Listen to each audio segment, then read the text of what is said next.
You can start as a pure man of God and you can become a merchant of darkness just because you moved into a city that you did not know. So that you can come and say, I used to be prayerful, but when I moved into this hostel, prayer just boom, went out. Sometimes it's not that you are not willing, it's that hostel has been designed for no prayer.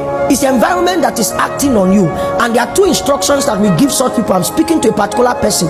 One of the cheapest ways to win is to move out if you cannot fight. Man that is not in church, his fiancé, Minister Nkechi, Pastor Lamde was in church that day. I preached the sermon, The Weight of a Generation, in Adenike, Lesbura Hall. I think it was Kende Lawal that time that started leading praise and worship. All of a sudden, her face went pale and she gently dropped the microphone and ran. You know, we that are singing, we used to back the door. They that are leading, they can see the door. So I now said, Nkechi, you now heavyweight now, go there. And then my daughter started shedding tears. Her face went pale too. She dropped the microphone. So I went up there. We cancelled every other thing we needed to do, and I attempted to start my sermon immediately.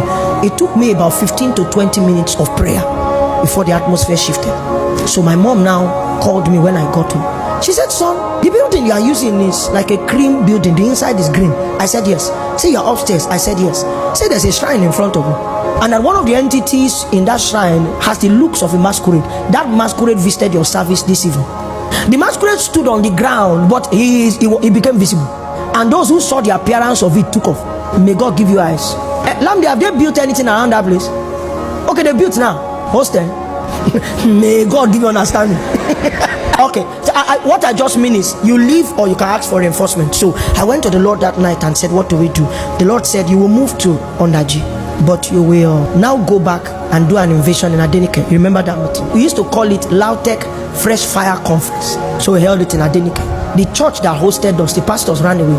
I mean, after the meeting, both of them were married, their families were broken. Both of them. I think one lost his wife, the other one, it was the wife that drove the pastor away.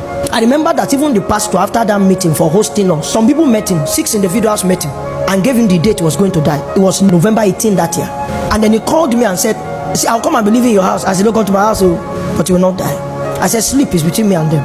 And I remember that morning, the morning of that November 18th, he called me at 7 a.m. The firstborn of the person who led that party to him died in Lagos. About 5 of them lost their firstborns. Maybe to show that God threatens people with firstborn. So everything now settled. I now told him, you can't sit on the first row. Once you have dead bodies attached to you like that, you have to come inside. But they wanted flair more than hard work. They were praying too much.